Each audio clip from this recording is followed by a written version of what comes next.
স্বাগত আজকে বাংলাদেশে। আপনাদের সঙ্গে আছে আমি খালেদ মুহিউদ্দিন। সংবিধানের ১৬শ সংশোধনী বাতিলের রায় বহাল রেখেছেন সুপ্রিম কোর্ট। বিচারক অপসারণের ক্ষমতা থাকছে না সংসদের হাতে। পাওয়া যাচ্ছে নানা রকম প্রতিক্রিয়া। এসব নিয়ে আজকের আলোচনা সবার উপরে সুপ্রিম। কথা বলতে স্টুডিওতে এই মুহূর্তে আছেন সিনিয়র আইনজীবী এএফ হাসান আরিফ। আমাদের সাথে কিছুক্ষণের মধ্যে যোগ দিচ্ছেন হাইকোর্ট বিভাগের অবসরপ্রাপ্ত বিচারক বিচারপতি সৈয়দ আমিরুল ইসলাম এবং সাবেক আইনমন্ত্রী আব্দুল মতিন খসরু থাকবেন আমাদের সঙ্গে। তবে এই মুহূর্তে অ্যাডভোকেট এএফ হাসান আরিফ, সাবেক অ্যাটর্নি জেনারেল বা তত্ত্বাবধায়ক সরকারের সাবেক উপদেষ্টা, আপনাকে আমরা একটু স্বাগত জানাতে চাই।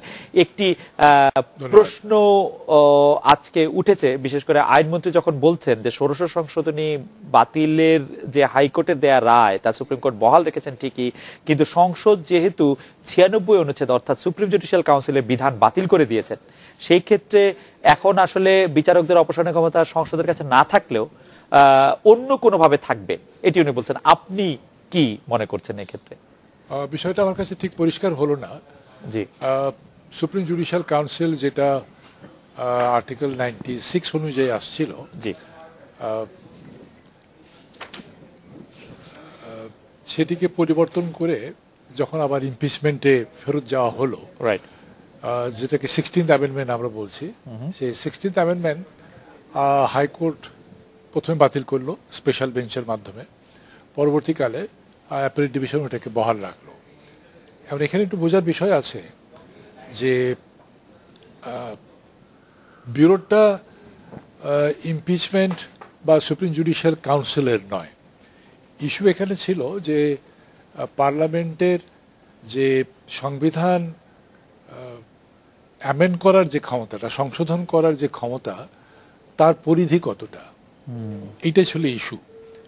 সেখানে বিভিন্ন দেশের সংবিধানের অ্যামেন্ডমেন্টের যে প্রভিশন, সেই সমস্তগুলো আলোচনা করে এবং আন্তর্জাতিক বিভিন্ন যে ইনস্ট্রুমেন্ট আছে বিচার বিভাগের স্বাধীনতার বিষয়ে, সেগুলি ব্যাখ্যা বিশ্লেষণ করার পরে এই সিদ্ধান্ত হয়েছে। হাইকোর্টেও সিদ্ধান্ত হয়েছিল, অ্যাপিলেট ডিভিশনও আরও বিস্তারিতভাবে আমরা আশা করি যে আলোচনা হবে, যে ইমপিচমেন্টের যে এখতিয়ার সংশোধনের করার যে ক্ষমতা তার বাইরে। সংশোধন করা যায়, কিন্তু প্রশ্ন হলো কোন কোন ক্ষেত্রে করা এখতিয়ারটা আদালত এর হাতে নেই, পার্লামেন্টের হাতে নেই। ঘুরে ফিরে একটা প্রশ্ন আসছে যে এখানে security of tenure of the জাজেস বা জুডিশিয়ারি, ওইটা প্রাধান্য পেয়েছে, অর্থাৎ আর ইন্ডিপেন্ডেন্স অফ দি জুডিশিয়ারি।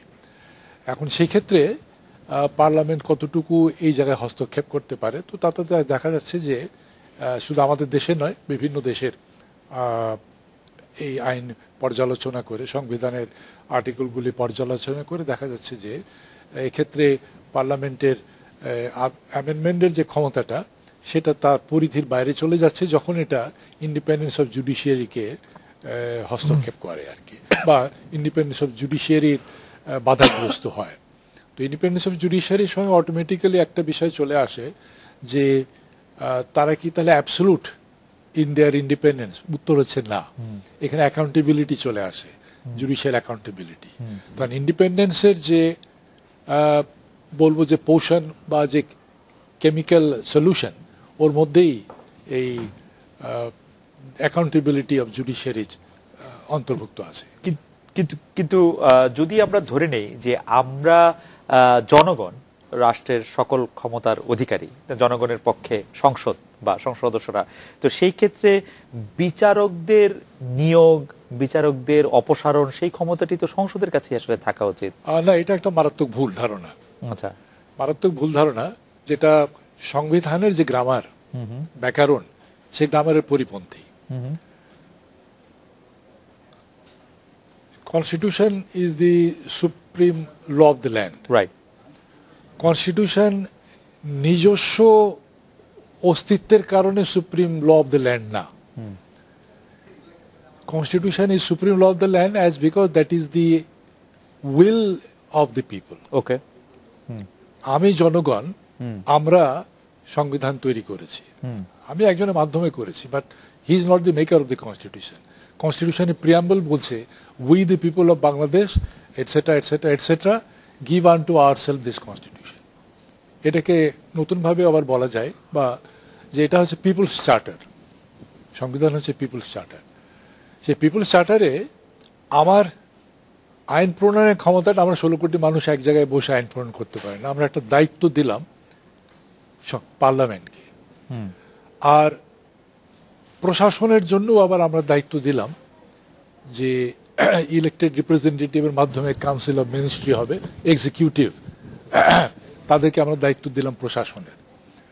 আর এই জনগণের মধ্যে যে কোনো দ্বিমত, পার্লামেন্টের সঙ্গে জনগণের দ্বিমত, এক্সিকিউটিভের সঙ্গে জনগণের দ্বিমত, এই প্রশ্নগুলির বিচার করার জন্য আমরা জুডিশিয়ারিকে এই ক্ষমতাটা দিলাম। তো সুতরাং এখানে যে পার্লামেন্ট সবকিছু করবে, এটা একটা ওই ইংল্যান্ডের পার্লামেন্টের কনসেপ্ট থেকে অনেকে এটাকে ধার করে নিয়ে আসেন, কিন্তু যেখানে রিটেন কনস্টিটিউশন আছে, যেখানে আমাদের সংবিধান আছে, সেখানে এই পার্লামেন্টারি সভারেন্টি কথাটা ঠিক নয়। কিন্তু পার্লামেন্টের সভারেন্টি না থাক, কিন্তু বিচারকদের কোনো কারণে যদি অপসারণ করতে হবে, বিচারকদের নিয়োগও করা দরকার, তো সেটির আসলে সেটা আমরা ঠিক করব। আমরা ঠিক করব। আমাদের রিপ্রেজেন্টেটিভ তো পার্লামেন্টেই না, কিন্তু সেই পার্লামেন্ট তো আমার মাস্টার না। আচ্ছা, parliament is not my master. Okay, so আমি সিদ্ধান্ত নেব। পার্লামেন্ট ইজ আস, পার্লামেন্ট তো আমরাই তো পার্লামেন্ট, উই আর পার্লামেন্ট। না, উই আর নট। আমরা পার্লামেন্টের ঊর্ধ্বে, জনগণ পার্লামেন্টের ঊর্ধ্বে, জনগণ পার্লামেন্ট তৈরি করেছে। তো যতদিন এই মিসকনসেপশনটা দূর হবে, ততদিন এই টানাপোড়েনটা চলতে থাকবে। এখানে সংবিধানের একটা বড় গ্রামার হচ্ছে সেপারেশন, সেপারেশন অফ পাওয়ার। আমাদের সাথে জাস্টিস সৈয়দ আমরুল ইসলাম এসে পৌঁছেছেন। জি, আপনি বলছেন সেপারেশন অফ পাওয়ার। তো এই সেপারেশন অফ পাওয়ার, এইটা খেয়াল রাখলেই দেখা যাবে যে না, পার্লামেন্টের জন্য একটা আলাদা একটা এরিয়া তৈরি করে দেওয়া হয়েছে, যে এটা পার্লামেন্টের জন্য। তারপরে এক্সিকিউটিভদের জন্য আলাদা একটা এরিয়া তৈরি করে দেওয়া হয়েছে, জুডিশিয়ারির জন্য একটা আলাদা এরিয়া তৈরি করে, বা আলাদা একটা কাজের দায়িত্ব দেওয়া হয়েছে আর কি। এবং সেই পাওয়ারগুলো কিন্তু দিচ্ছে আমরা। ওকে, এই যে sovereignty, I am not sharing the sovereignty, I am conferring power upon parliament. ওকে, আমাদের সাথে জাস্টিস সৈয়দ আমরুল ইসলাম এসেছেন। আমি প্রশ্নটি এভাবে করতে চাই, ৭২-এর সংবিধানে যখন বিচারকদের অপসারণের ক্ষমতা পার্লামেন্টের কাছে রাখা হয়েছিল, তখন সেটি কোন বিবেচনায় বা কোন অবস্থার পরিপ্রেক্ষিতে রাখা হয়েছিল? অবস্থার কোনো বড় পরিবর্তন এখন ঘটেছে কিনা? আপনার একটা মৌলিক কথা যেটা আমি দেখছি, আমাদের সংবিধানের বিভিন্ন সংশোধনী বা সংবিধান বিশ্লেষণের বেলায় আমরা কিন্তু ওই ওয়েস্টমিনিস্টার প্যাটার্নটাকে এবং ইংলিশ ডিসিশনকেই ফলো করছি, কিন্তু আমরা একটা মৌলিক কথা ভুলে গেছি। বাংলাদেশ কিন্তু it was not created by a constitutional process. It was created, it came into existence by a revolution. আমাদের লিবারেশন স্ট্রাগলের মাধ্যমে আমরা সশস্ত্র মুক্তি সংগ্রামের মাধ্যমে বাংলাদেশ প্রতিষ্ঠিত করেছি, এবং ৭১ সালে তদানীন্তন গণপরিষদ আমাদেরকে যে সংবিধান দিয়েছিলেন, সেই সংবিধানে মূল ৯৬ অনুচ্ছেদে অভিশংসনের ক্ষমতাটা সংসদের কাছে রাখা হয়েছিল। কারণ একটা কথা মনে রাখতে হবে, এই যে যত কোর্ট আছে পৃথিবীতে, আদিতে এই সমস্ত কোর্ট ছিল কিংস কোর্ট, রাইট। আর এখন আমাদের সংবিধানের অধীনে এই কোর্টগুলো পিপলস কোর্ট। আমাদের সংবিধানের ৭ম অনুচ্ছেদে বলছে জনগণ সর্বময় ক্ষমতার অধিকারী, এবং ২ অনুচ্ছেদে বলা হয়েছে যে এটা হলো the solemn expression of the will of the people, এবং any provision of the constitution or any other law inconsistent with article 7 shall be declared void to that extent inconsistent. সুতরাং সর্বময় ক্ষমতার মালিক জনগণ। এই জনগণের নির্বাচিত প্রতিনিধির মধ্যে যারা সংসদে সংখ্যাগরিষ্ঠ, তারা রাষ্ট্রের নির্বাহী বিভাগ পরিচালনা করেন। এবং আরও মজার ব্যাপার, এই নির্বাহী বিভাগে কিন্তু উচ্চতর আদালতের বিচারকদের নিয়োগ দেন, তারাই নিয়োগ দেন। তাহলে নির্বাহী বিভাগ জনপ্রতিনিধি হিসাবে যেখানে উচ্চতর আদালতকে বিচারকদের নিয়োগ দিতে পারে, তাদের বিরুদ্ধে যদি কোনো অসদাচরণের অভিযোগ আসে বা মেন্টাল আর ফিজিক্যাল ইনক্যাপাসিটির অভিযোগ উত্থাপিত হয় সেটা তদন্ত করে যথাযথ কার্যবলী গ্রহণ করার ক্ষমতাটা সংসদের কাছে থাকলে অসুবিধাটা কোথায়? How the independence of judiciary is hampered. Okay, justice Syed Amrul Islam আমাদের সাথে অ্যাডভোকেট আব্দুল মতিন খসরু এসেছেন। এই ক্ষেত্রে খুব সংক্ষেপে অ্যাডভোকেট এফ হাসান আরিফ, আপনি কি বলবেন আসলে সংসদের কাছে থাকলে অসুবিধাটা কোথায়? এখানে সুবিধা অসুবিধার বিষয় না, এখানে বিষয় হচ্ছে যে সংবিধান কি, হোয়াট ইজ কনস্টিটিউশন, কনস্টিটিউশনের গ্রামার কি। এবং আমরুল ইসলাম সাহেব ওই একটু টাচ করে গেছেন যে ওয়েস্টমিনস্টার কনসেপ্টের যে ব্রিটিশ পার্লামেন্টের যে ধ্যান ধারণা আমাদের এখানে সেটা নেই। এই অ্যামেন্ডমেন্ট জাজমেন্টে জাস্টিস বদরুল হায়দার চৌধুরী শব্দ ব্যবহার করেছেন, যেটা আমাদের সংবিধানের জন্য প্রযোজ্য, যে আমাদের সংবিধানটা হচ্ছে অটোকথানাস, অর্থাৎ একটা রেভলিউশনের মাধ্যমে ফর দ্য ফার্স্ট টাইম এই সংবিধানটা ক্রিয়েটেড হলো এবং বাংলাদেশ কেম ইনটু এক্সিস্টেন্স। এবং ইট ইজ দ্য পিপল, আমি বারবার জোর দিচ্ছি এটার উপর, it is the people who gave unto themselves this constitution. Constituent Assemblyও দেয়নি। ওকে, এটা জনগণ এই সংবিধান তাদের নিজেদেরকে দিয়েছে। ওকে, এখন 7.5 কোটি মানুষ বা 16 কোটি মানুষ তো এক জায়গায় বসে এটা করতে পারে না। এটা একটা হচ্ছে প্রসেস, একটা হচ্ছে মেকানিজম, কিন্তু যেটার মাধ্যমে আমরা এই জনগণ এই সংবিধান তৈরি করেছি। কিন্তু আপনি এই ক্ষেত্রে জনগণকে মানে পার্লামেন্টকে জনগণের প্রতিনিধি বলতে চাচ্ছেন না? না না, পার্থক্য আছে, জনগণ আর জনগণের প্রতিনিধির মধ্যে পার্থক্য আছে। জনগণ হচ্ছে সুপ্রিম, হ্যাঁ সংবিধানে বলা আছে, রাইট, এবং গ্রামার অনুযায়ী তাই। যদি জনগণই না থাকে পার্লামেন্ট কোত্থেকে হবে? ওকে, সো পার্লামেন্টকে একটা দায়িত্ব দেওয়া হয়েছে, সেই দায়িত্ব নির্বাহী করার জন্য সংবিধানে সেই দায়িত্বটা দেওয়া হয়েছে। কিন্তু আমরা স্বাভাবিকভাবে দিচ্ছে কে? দিচ্ছে পার্লামেন্ট। এটা অন্য কোনো ডকুমেন্ট থেকে পাচ্ছে না, পার্লামেন্ট পাচ্ছে কনস্টিটিউশনের মাধ্যমে। রাইট, আমরা ওইটা ভুলে গেলে হবে না যে কনস্টিটিউশনটা হচ্ছে মাধ্যম। ওকে, আমরা একটু অ্যাডভোকেট আব্দুল মতিন খসরুর কাছে আসতে চাই। অ্যাডভোকেট আব্দুল মতিন খসরু, আপনি জানেন যে আজকে আদালত যে সিদ্ধান্ত দিয়েছেন আপিল বিভাগ হাইকোর্টের রায় বহাল রাখার, সেই ক্ষেত্রে তারা বলছেন 70 অনুচ্ছেদের কারণে আমাদের দেশের সংসদ সদস্যদের দলের অনুগত থাকতে হয়, বিচারপতি অপসারণের মতো গুরুত্বপূর্ণ বিষয় তারা দলের বাইরে যেতে পারেন না। এতে বলা হয়েছে সংশোধনী থাকলে বিচারপতিদের সংসদ সদস্যদের করুণা প্রার্থী হয়ে থাকতে হবে। এবং অ্যাডভোকেট এফ হাসান আরিফ এর আগে বলছিলেন যে এটি আসলে সংবিধানের যে স্পিরিটটি আছে সেই স্পিরিটের সাথে সাংঘর্ষিক বলেই এই রায় আদালত দিয়েছেন। আমরা কি একটা বিরতি নিয়ে এসে আপনার কাছ থেকে একটু শুনবো যে আপনি এতে কি মনে করছেন? আমরা বিরতি নিচ্ছি, ফিরছি একটু পরে।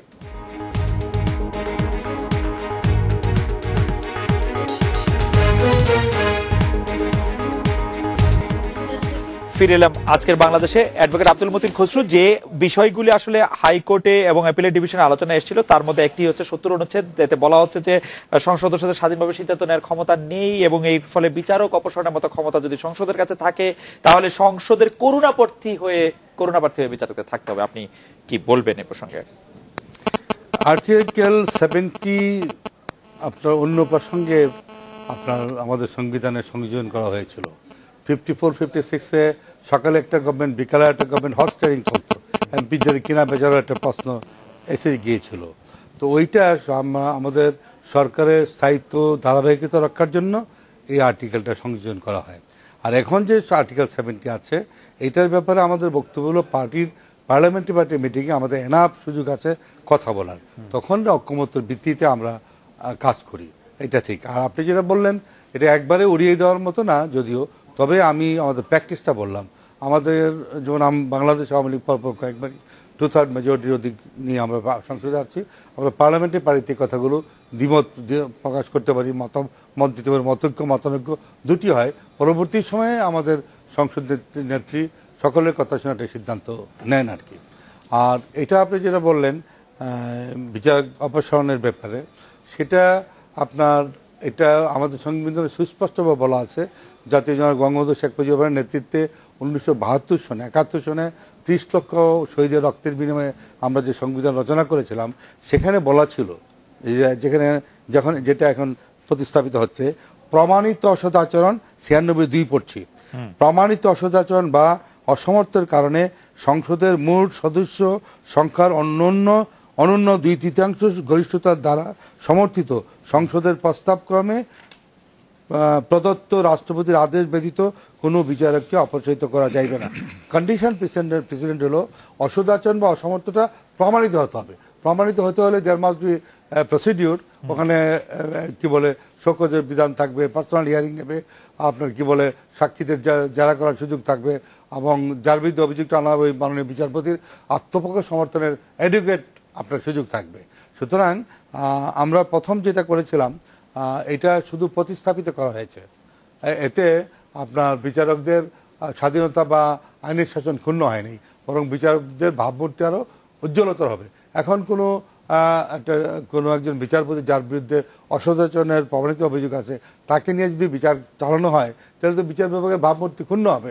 যদি তাকে বাদ দিয়ে করা হয় তাহলে বিচার বিভাগের ভাবমূর্তি উজ্জ্বলতর হবে বলে আমি মনে করি। অ্যাডভোকেট আব্দুল মজিদ হোসেন, আপনি 2014 সালের 17 সেপ্টেম্বর আমার যতদূর মনে আছে আপনারা এই আইনটি প্রণয়ন করেছিলেন, ষোড়শ সংশোধনী বাতিলের আইন বা ষোড়শ সংশোধনী প্রণয়নের আইন। যে সেটি করার কোন প্রয়োজনের ভিত্তিতে এই আইনটি করা সেই সময় আসলে দরকার হয়ে পড়েছিল? এটা তো আপনার মূল সংবিধানে ছিল, 1972 আমাদের মূল কনস্টিটিউশন ছিল, সেটা আমরা প্রতিস্থাপন করেছি মাত্র। কারণ যেটা বিচারপতি সৈয়দ আহমদ ইসলাম সাহেব বললেন, অ্যাকচুয়ালি সংসদ নির্বাহী বিভাগী আপনার রাষ্ট্রপতি মাননীয় প্রধানমন্ত্রীর পরামর্শক্রমে বিচারপতিদের নিয়োগ দেন এই পর্যন্তকাল পর্যন্ত, এবং তাদের বিরুদ্ধে যদি কোনো অসদাচরণের প্রমাণিত অভিযোগ থাকে তাকে পার্লামেন্ট অপসারণ করতে পারবে না। কেন? Parliament is supreme in its own jurisdiction. আপনি একটা কথা খেয়াল রাখবেন, রাষ্ট্রের 3টি ভাগ, বিচার বিভাগ, নির্বাহী বিভাগ এবং আইনসভা, তারা আপন আপন অধিক্ষেত্রে তারা স্বাধীন। একটা বিভাগ আরেকটা বিভাগে অনুপ্রবেশ করতে পারে না। No one of the branch of the state can transgress into the jurisdiction of another one. এটা this is the mandate of our constitution. Actually স্বাধীন কেউ না, স্বাধীন হলো আমাদের কনস্টিটিউশন। হ্যাঁ, everybody is subject to this constitution. প্রত্যেকটা branch of the government of the state is subject to this. কিন্তু আপনারা 72 কনস্টিটিউশনে ফেরত যাইতে চাচ্ছেন, কিন্তু 72 কনস্টিটিউশনে তো আরো অনেক গুরুত্বপূর্ণ ব্যাপার আছে যেটি এখন আমরা ফেরত যাচ্ছি না, যেমন রাষ্ট্রধর্ম ইসলাম। এটা বলা যাবে না তো, রাষ্ট্রধর্ম ইসলাম তো আমরা, এটা তো মূল সংবিধানে কি ছিল? এটা না, ছিল না, কিন্তু আমাদের সংবিধানে রেখেছেন তো, আমাদের সংবিধানে আছে। এটা অনেক কিছু বাস্তবতা।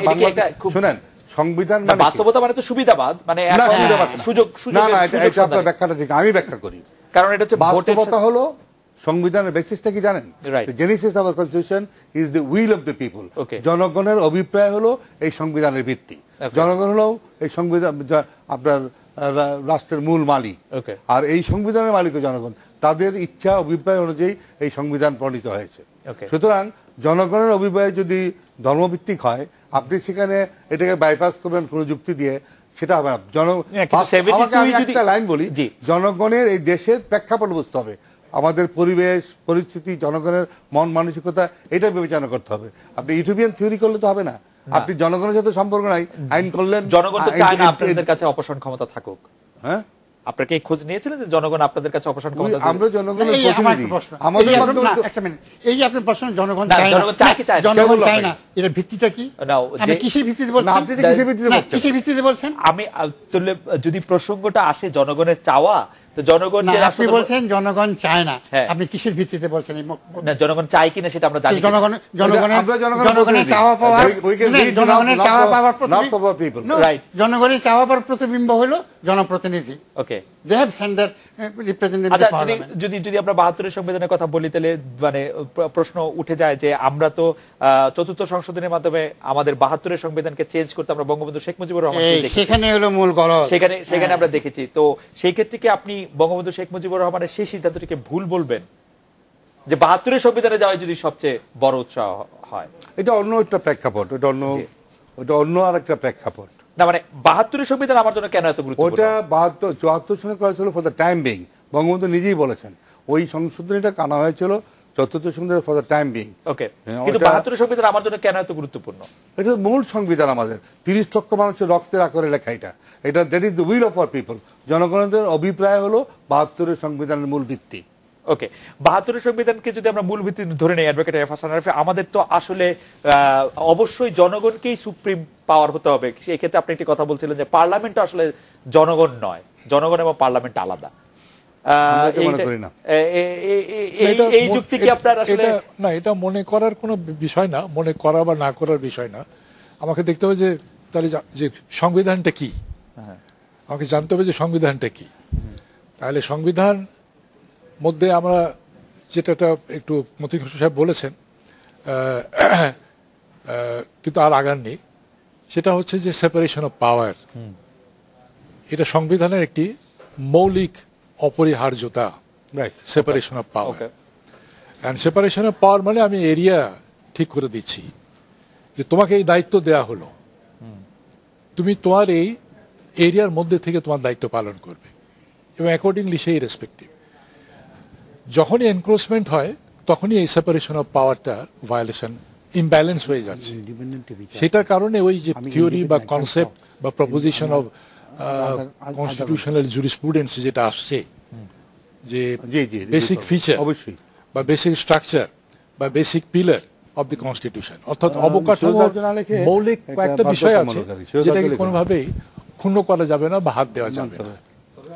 তো সেই ক্ষেত্রে যে যখনই আমরা বলছি যে constitution is the supreme law of the land এবং constitution itself is the expression of the will of the people, তো তাহলে কনস্টিটিউশনটাও সাবসার্ভিয়েন্ট হয়ে যাচ্ছে এই জনগণের উইলের কাছে।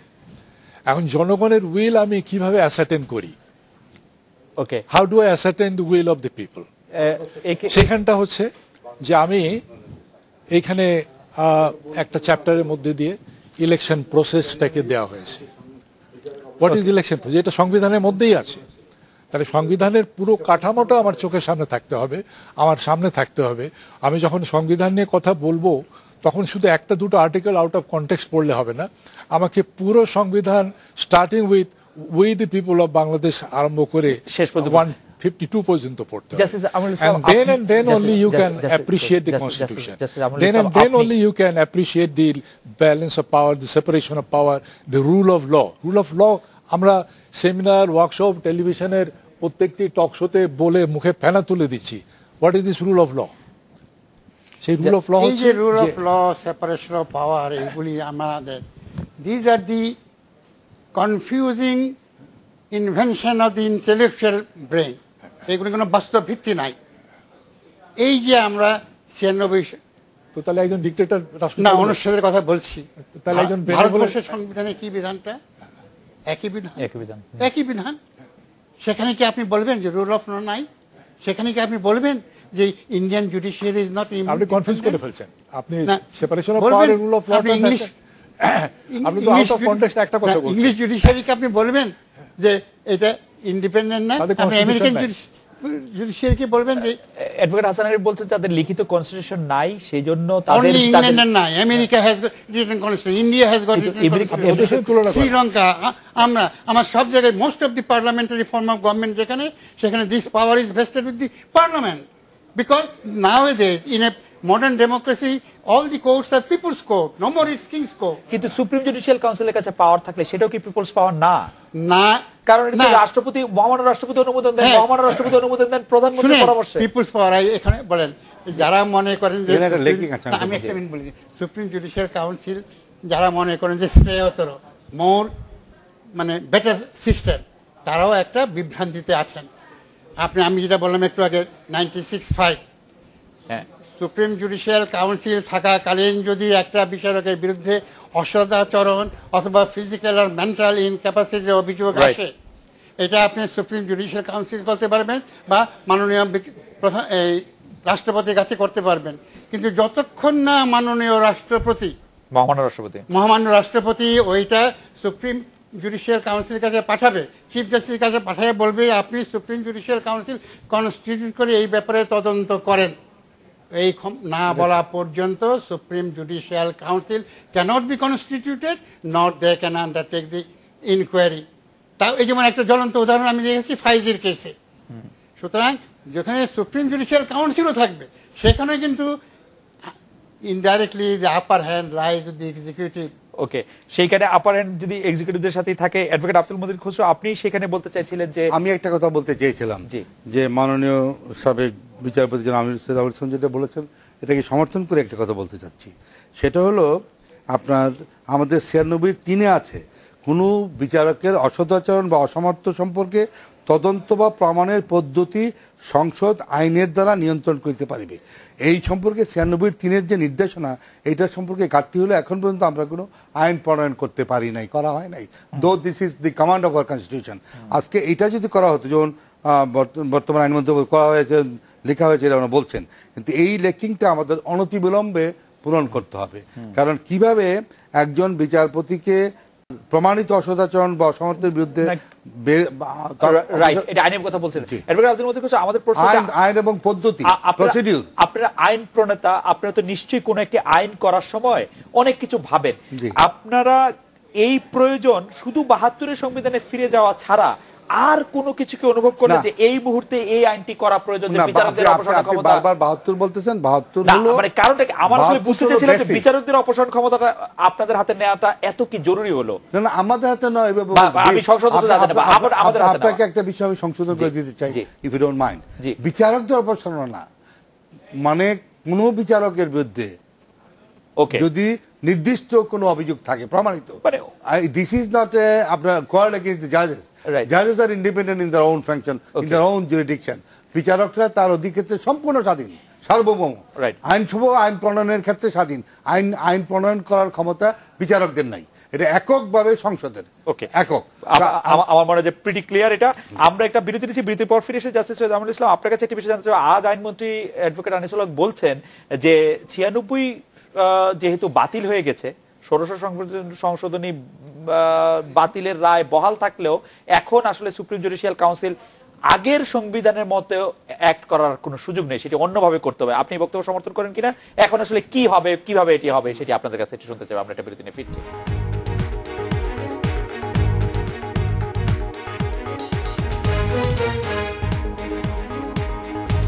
বিরতির পর ফিরে এলাম আজকের বাংলাদেশে। জাস্টিস সৈয়দ আমিনুল ইসলাম, আমরা জানতে চাইছিলাম যে এই মুহূর্তে অ্যাডভোকেট আনিসুল হক বলছেন 96 আগের মতোই পুনর্বহার হবে, এই ব্যাপারটা এরকম নয়, এটি অন্যভাবে হবে। আপনি কি মনে করছেন? এই ব্যাপারে আমাদের জ্যেষ্ঠ আইনজীবীদের মধ্যে দ্বিমত আছে। আমি আমাদের শ্রদ্ধেয় সিনিয়র আইনজীবী মোহাম্মদ আমিনুল ইসলামের বক্তব্য দেখেছি, উনি বলছেন যেহেতু ষোড়শ সংশোধনী বাতিল হলো, স্বয়ংক্রিয়ভাবে আপনার মানে পুনর্স্থাপিত হবে, সুপ্রিম জুডিশিয়াল কাউন্সিলের বিধান পুনর্স্থাপিত হলো। আমি ব্যক্তিগতভাবে মনে করি এটা না। কারণ আপনি দেখেন, পঞ্চম সংশোধনী হাইকোর্ট বিভাগ এবং আপিল বিভাগ এটাকে অবৈধ ঘোষণা করলো, করার পরও আপনাকে পঞ্চদশ সংশোধনী আনতে হলো কেন? আপনার পঞ্চম সংশোধনীতে সুপ্রিম কোর্ট যেই রায়টা দিলেন, সেই রায়ের আলোকেই কিন্তু আপনার পঞ্চদশ সংশোধনী আনলো, এনে সংবিধানকে আপনার সংশোধন করা হলো। কারণ একটা ব্যত্যয় ঘটেছিল এই অ্যামেন্ডমেন্টের বেলায়, যখন মার্শাল ল, এই এসআর সাহেব সুপ্রিম কোর্ট রায় দিল, অ্যাপিল রায় দিল, আর উনি এটা কোনো পার্লামেন্টে না দিয়া, কোনো ক্যাবিনেট ডিসকাশন না করে আপনার কনস্টিটিউশন রিপ্রিন্ট করলেন। কিন্তু আপনি ইন্ডিয়াতেও দেখেন, কোন সংশোধন করতে গেলে it must have the consent of the parliament. আজকে এখন ষোড়শ সংশোধনী নাই, আমাদের সংবিধানে এটা অবৈধ ঘোষণা করলো। কিন্তু এইটাকে যদি আপনি এখন একটা শূন্যতা বিরাজ করছে, কারণ আপনার ষোড়শ সংশোধনীও নাই, সুপ্রিম জুডিশিয়াল, আমার মতে সুপ্রিম জুডিশিয়াল কাউন্সিলও নাই। আমি তাহলে এই শূন্যতাটা আপনি তাই মনে করছেন যে 96 অটোমেটিক্যালি রিপ্লেস হবে না? এবং এই পরিপ্রেক্ষিতে কি কার্যকর মানে পদক্ষেপ নেওয়া যায়, সেটার এখতিয়ার হলো আমাদের জাতীয় সংসদের। অ্যাডভোকেট আব্দুল মতিন খুসরু, আপনিও কি তাই মনে করছেন যে 96 অটোমেটিক্যালি ফিরবে না সংবিধানে? না, যেহেতু আপনার 96 বাতিল হয়ে গেছে, সেহেতু স্বয়ংক্রিয়ভাবেই এটা প্রতিস্থাপিত হওয়ার কথা। তবে আমরা প্র্যাকটিস হলো আমরা আবার সংসদের মাধ্যমে এটা পুনঃস্থাপিত করি, সংসদের মাধ্যমে পুনঃস্থাপিত করা হয়। কিন্তু আমার এমনি ব্যাখ্যা হলো যে আমার মনে হয় কনস্টিটিউশনাল জুরিসপ্রুডেন্স বলে যে অটোমেটিক্যালি এটা রেস্টোর হওয়া উচিত। অ্যাডভোকেট হাসান আরিফ, আপনি কি মনে করেন? মতিন খুসরু সাহেব যেটা বলেছেন যে প্র্যাকটিস একটা জিনিস যে আমরা যেটা ফলো করছি, তো সেখানেও কিন্তু ব্যতিক্রম আছে। যেটা আমিনুল ইসলাম সাহেব বলেছেন যে আর্টিকেল 109 8th অ্যামেন্ডমেন্ট যখন পার্লামেন্ট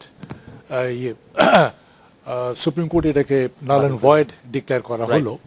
তো সংবিধানটা আমি হাতেই আছে, তো সেটাই দেখছি যে সেখানে বলছে দি original article 100 has been revived okay as the impugned amendment of Article 100 made by the Constitution 8th Amendment Act okay held ultra vires and declared invalid by the appellate division of the Supreme Court, etc. তো তাহলে দেখা যাচ্ছে যে এই কনভেনশনটা যে যদি একটা amendment আনা হলো, সেই অ্যামেন্ডমেন্টটা আল্ট্রাভাইরাস, নাল অ্যান্ড ভয়েড, নন এস্ট, অর্থাৎ এটা ওখানে কোনো সময় ছিল না, আসেইনি বলা হয়, তাহলে এর আগে যে অবস্থানটা ছিল সে অবস্থানটা ফিরে আসে। আচ্ছা, তারপরে এখানে আরেকটা প্রশ্ন আছে, এই যে বিতর্ক যেটা হচ্ছে এখন, ফিরে আসবে কি আসবে না। সংবিধানের ক্ষেত্রেও জেনারেল ক্লজেস অ্যাক্ট অ্যাপ্লিকেবল, অর্থাৎ ইন্টারপ্রিটেশন অফ ল। তাছাড়া কনস্টিটিউশন ইন্টারপ্রিট করার জন্য গ্রামার হয়েছে, জুরিসপ্রুডেন্স ডেভেলপড হয়েছে, আমাদেরটা একমাত্র সংবিধান নয়। সেই প্রিন্সিপাল অনুযায়ী আমার সামনে তাহলে দুটো অবস্থা হয় এই আসবে কি আসবে না ক্ষেত্রে। একটা হলো যে অটোমেটিক্যালি যদি রিভাইভ না হয় একটা ভ্যাকুয়াম সৃষ্টি হচ্ছে, আর যদি অটোমেটিক্যালি রিভাইভড হয় তাহলে আমার ওখানে আর্টিকেল 96-এ কোনো ভ্যাকুয়াম থাকছে না। এরপর হাসান আরিফ, এই যে এই সময়টা যখন হাইকোর্টের রায়টা বহাল ছিল, অ্যাপিলেট ডিভিশনে এটা পেন্ডিং ছিল, তখন কি ছিল আজকে রায়ের আগ পর্যন্ত?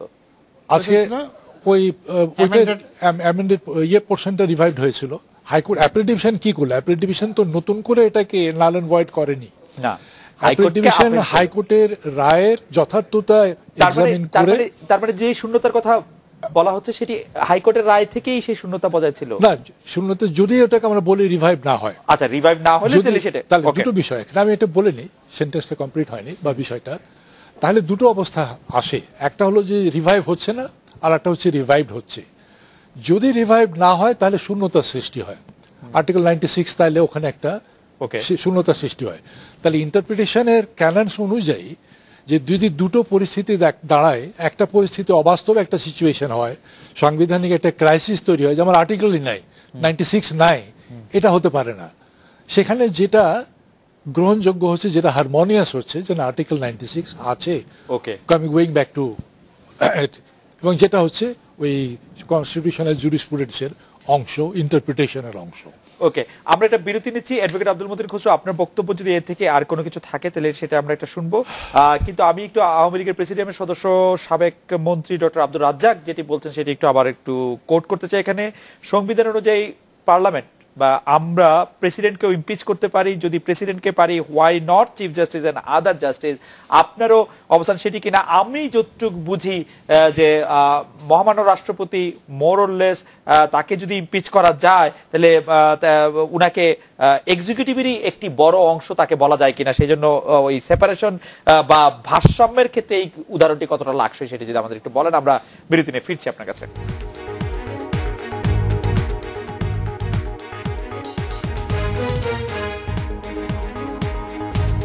ফিরে এলাম আজকে বাংলাদেশে। আওয়ামী লীগের প্রেসিডিয়াম সদস্য ডক্টর রাজ্জাক বলছেন যে প্রেসিডেন্টকেও ইমপিচ করতে পারে পার্লামেন্ট, সেই ক্ষেত্রে চিফ জাস্টিস বা অন্যদের ইমপিচ করার ক্ষমতা পার্লামেন্টের কাছে কেন থাকবে না? এই ব্যাপারে একটু আপনার বক্তব্য জানতে চাইছিলাম। আর অ্যাডভোকেট হাসান আরিফ বলছিলেন কেন সংবিধানের সাথে বা বিচার বিভাগ ভারসাম্য রক্ষা করার জন্য কেন এটি আলাদাই থাকা উচিত, পার্লামেন্টে থাকা উচিত না। এই প্রসঙ্গে আবার একটু আপনার কাছে শুনবো। আমার কি জি আপনার কাছে বিষয়টা হলো এটা অপ্রাসঙ্গিক, এই আলোচনাটা এখানে আসা ঠিক না। পার্লামেন্ট তার আপন বলয় অধিক্ষেত্রে কোয়াইট ইন্ডিপেন্ডেন্ট, এটা ঠিক, কিন্তু রাষ্ট্রপতিকে নিয়োগ দেন পার্লামেন্ট। রাষ্ট্রপতির বিরুদ্ধে যদি কোনো এরকম প্রমাণিত হয় ওটা অন্য কথা, এই কথাগুলি এখানে তো আসা উচিত আমি মনে করি সমীচীন না।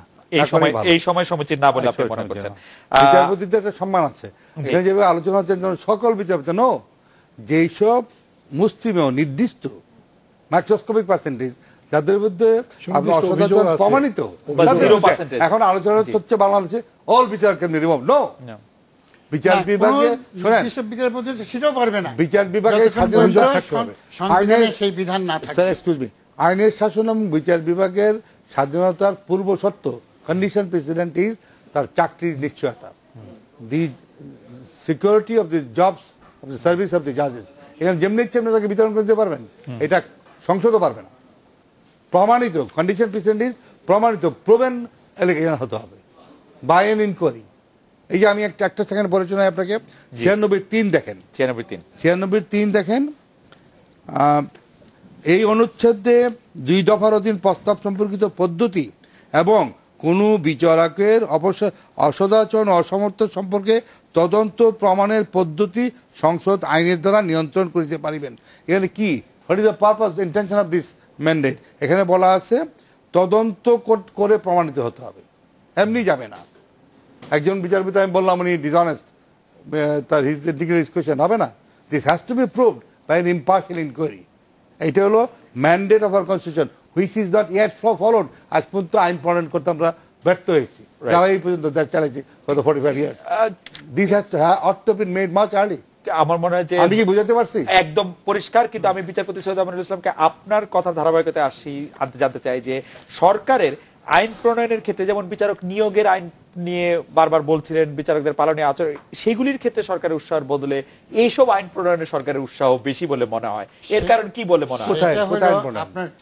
যেমন বিচারক নিয়োগের আইন নাই এখনো, জি, এটির কারণ কি? মানে আইন প্রণয়নের ক্ষেত্রে জনাব আব্দুল মতিন খসরু এই ধরনের আইন কেন প্রণয়ন করার ক্ষেত্রে? এটা হলো আপনার ট্র্যাডিশনালি একটা আন্ডারকারেন্ট আছে between judiciary and the executive. এটা শুধু বাংলাদেশে না, সর্বত্র, রাইট, সর্বত্রই। কিন্তু এটা ম্যাচিউর ডেমোক্রেসিতে এটা সারফেসড হয় না, জি, আন্ডারগ্রাউন্ডে থাকে। আর আমাদের মতো ইম্যাচিউর ডেমোক্রেসিতে এটা মাটির উপরে ওঠে। কিন্তু এই একটা অন্তর্দ্বন্দ্ব থাকে, কারণ এক্সিকিউটিভ ফাংশন হলো যে দেশের law and order system maintain করা, করা, এগুলি করতে গিয়ে তাদেরকে বাস্তব পরিপ্রেক্ষিতে অনেকগুলি আইন করতে হয়। অনেক সময় দেখা যায় যে এই আইনটা সংবিধানের সাথে কোনো পরিপন্থী, তখন আপনার সংক্ষুব্ধ ব্যক্তি যায়, সেই বিধানটাই আমার সংবিধানে রাখা হয়েছে 102-এ 44 দিয়ে।